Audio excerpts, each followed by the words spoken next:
I find myself caught in a rather perplexing situation as I contemplate the idea of approaching your father regarding a troubling incident involving a potential mugging of my own father. There have been suspicions that your father might be connected to this alleged mugging. As of now, he is at home. Would you be willing to grant me a brief moment to speak with him about it?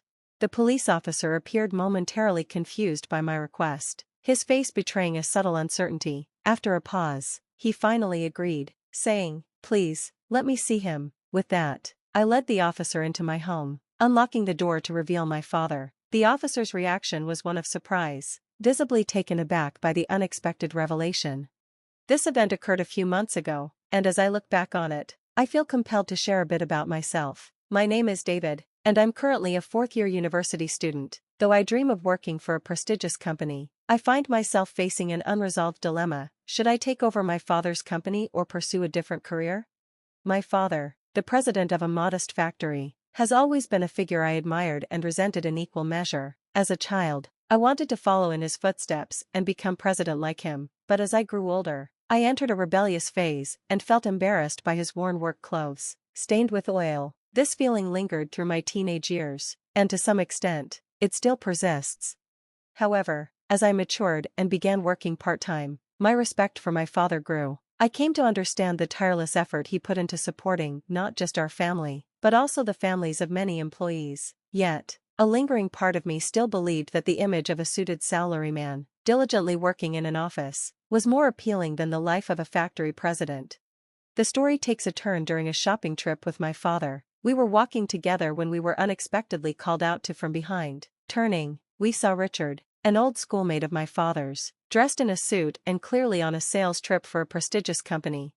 In the course of our conversation, Richard casually asked if my father had indeed taken over the family business. He then proceeded to belittle the dirty little factory my father managed, expressing disbelief that someone with only a high school education could rise to such a position. Richard's words stung deeply, and I was hit with the realization that the factory was a legacy passed down from my grandfather, with my father being the second-generation steward. I had known that he took over the company after high school, but hearing a peer mock him like that caught me off guard. With a mocking smile, Richard turned to my father. "So, did you manage to grow your father's factory? You did say back in high school that you were going to take over and expand it." My father sighed and responded, "Unfortunately, I didn't have the business savvy to make that dream come true. I was better with practical work, but I couldn't quite keep up with the intellectual side of things. Still, I was relieved that our family didn't go bankrupt." Richard chuckled, slapping my father on the shoulder with a friendly yet patronizing gesture. "Well, David, we'll catch up at the next reunion. I've got work to do," he said before walking off.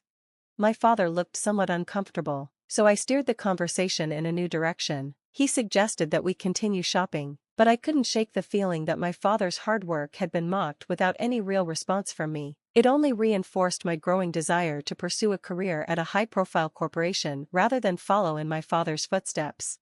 A few weeks later, my father's Alumni Association event took place at the bar where I worked part-time. Despite the lively atmosphere, I was assigned to serve the table where my father's group was seated. I did my best to carry out my duties quietly. Entering the room where the alumni meeting was being held, my father greeted me warmly, introducing me to the group as his son. Though we resembled each other, I maintained a serious demeanor, awkwardly responding to the teasing from my father's drunk classmates.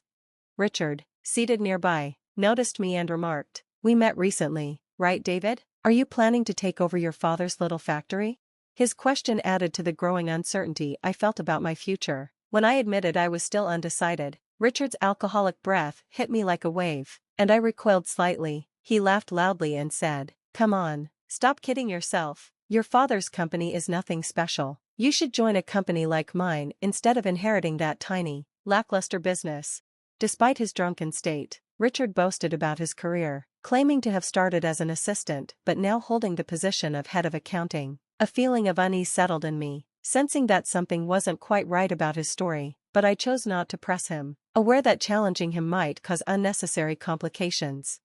Meanwhile, my father seemed entirely unfazed by Richard's drunken behavior. In fact, he appeared amused, with a hint of mischief. He asked Richard about the changes in his department since their last encounter.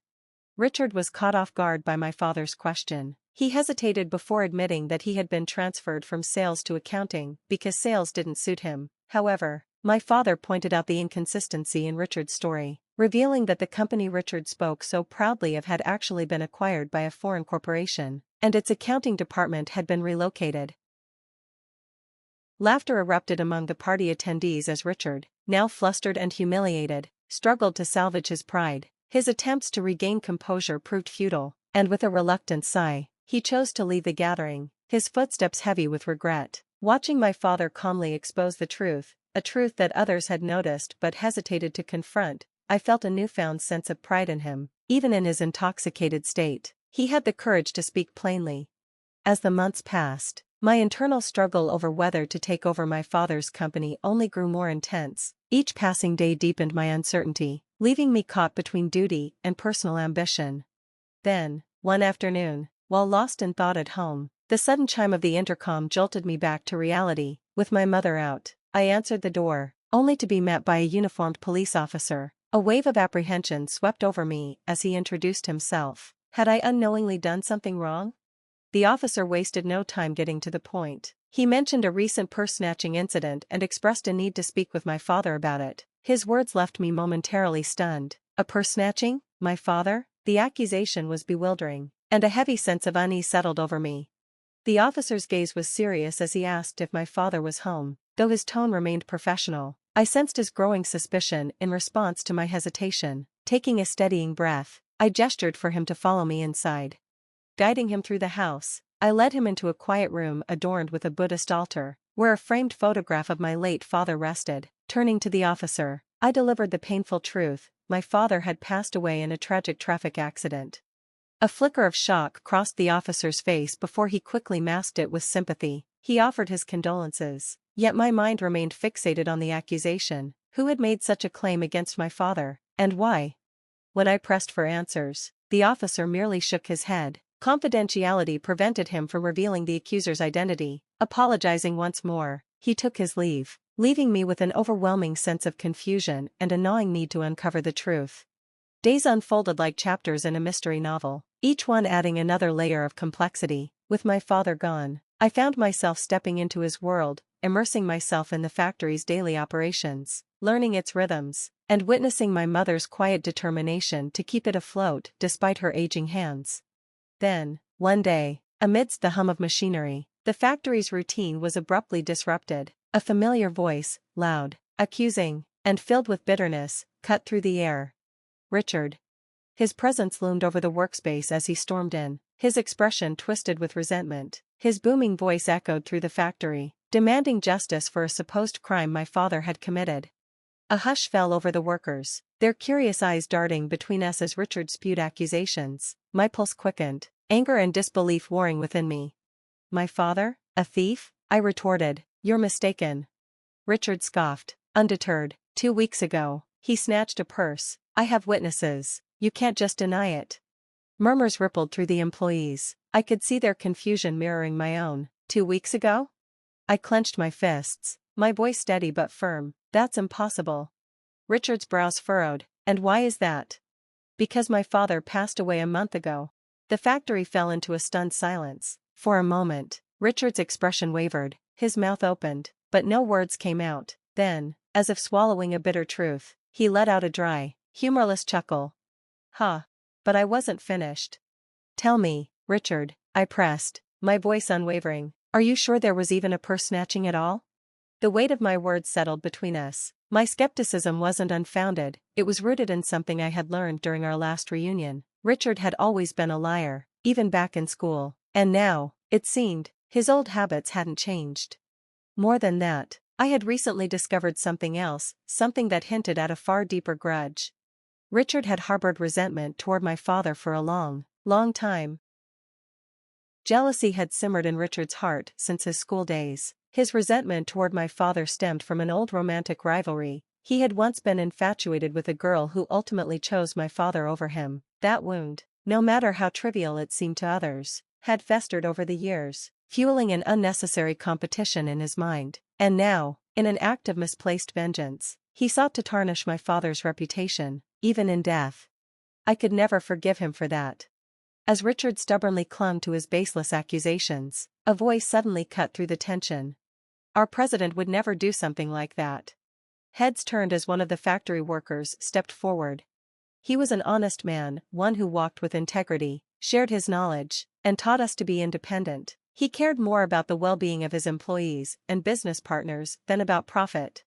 More voices joined in agreement, their words rising in a chorus of praise. A surge of emotion welled up inside me, pride in my father's legacy, but also shame for the times I had dismissed his work as unremarkable. Now, standing in the heart of the factory he had built, I realized just how deeply he had impacted those around him. Richard, trembling and tearful, was forced to face the undeniable truth: my father was not the man he had painted him to be. The overwhelming support for my father left him speechless. Seizing the moment, I dealt the final blow. "I'll be reporting you for slander," I declared.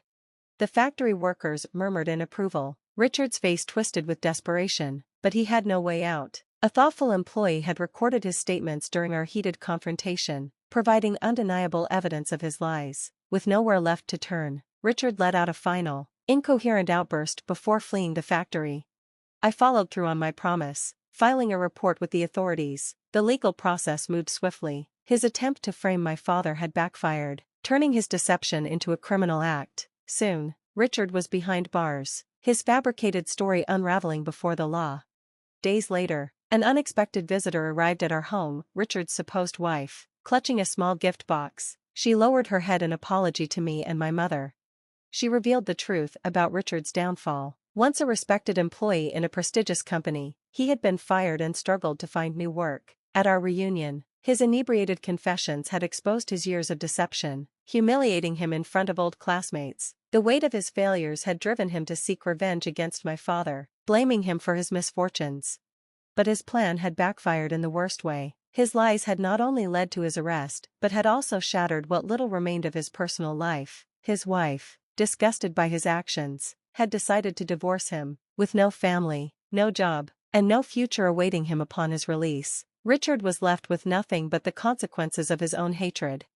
In contrast, my own path was becoming clearer. As I approached my college graduation, I found myself at a crossroads. The burden of my father's absence weighed heavily on me, and I questioned whether I was capable of stepping into his shoes. The company he left behind stood as both a legacy and a challenge, one I wasn't sure I was ready for. But then I thought about the factory workers. Their unwavering support during Richard's accusations had shown me the depth of their loyalty to my father. They believed in his vision, in the work he had done, and in the future he had fought for. How could I turn away from that? And so, I made my decision. I would take over the company, not just to preserve my father's legacy, but to build upon it. My business administration degree would allow me to improve areas where he had struggled, but I knew I had much to learn from the seasoned workers who had dedicated their lives to this place. Fortunately, they welcomed me with open arms, eager to share their knowledge.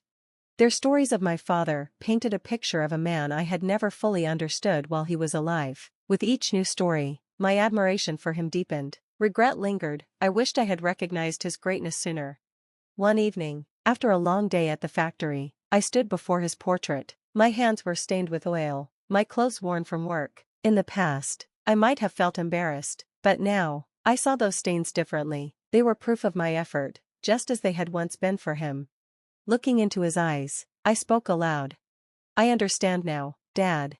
For the first time, I truly felt his presence.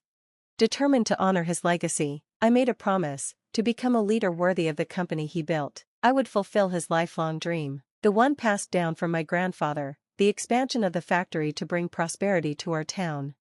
I could almost hear his voice, offering quiet encouragement, and in that moment, I knew he would always be watching over me. From that day forward, I dedicated myself fully, not just to running the company, but to leading it with the same values my father had held dear. His story had not ended with his passing. It lived on in the factory, in the workers, and now, in me. And I would make sure his dream became a reality.